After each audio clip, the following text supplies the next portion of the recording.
just puts fuel on the fire of the bubble. But you cannot have a bubble without easy money and easy credit. And if 0% interest rates isn't easy money, what is? You know, Ron, I just want to point out and just say stop. And I'm not going to argue that there aren't causes and effects out there that we should be studying and looking at and taking sometimes corrective action. And that's what we're attempting to do now as we do regulatory reform. As you well know, we spent the last year intensely studying what could be done to try and prevent and project what may happen in the future and what actions could be taken to prevent those actions to stop these crises. But let me say, it isn't all bad.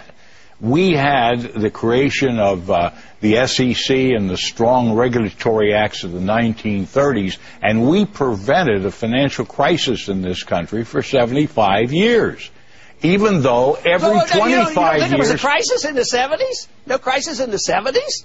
I mean, ask Paul Volcker if he had a crisis. No, in the 70s. we had inflation, and we were able to bring Volcker in and his policies and correct that inflation, and that's what the system should do. So what do you call that? A minor correction, but not a crisis, huh? Well, yeah, much different.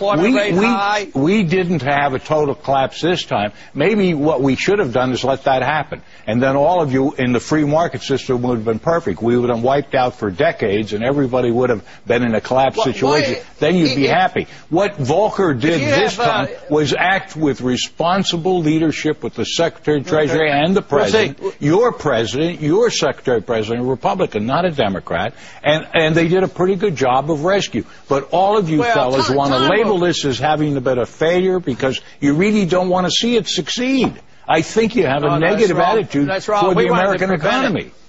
If regulations are so good, and I know we're piling on the market for regulations, the SEC would have prevented this crisis. The SEC would have prevented the Enron scandal. Sarbanes-Oxley would have prevented. Every time you put on regulations, you chase our businesses overseas. That's why the businesses are leaving, and you're going to do a lot more of that because the burden will be so great, and that's why we're not having a good recovery. Well, then we just should. Because they see taxes coming down and regulations coming down. According to your theory, Ron, we should allow then a business to go uninterrupted, do anything at any time with anything because they can't possibly make mistakes. Paul. Come on, no, you allow them to go bankrupt. You don't bail them out.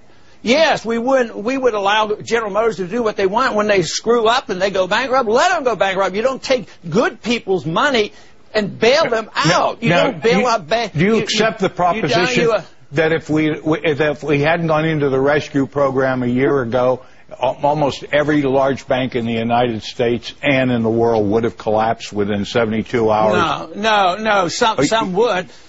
Some would, but we'd be over it by now. In 1921, Paul, that's exactly what we did. We still didn't accept all your Keynesian economics. In 1921, the recession, depression, it was severe after the inflation of World War I.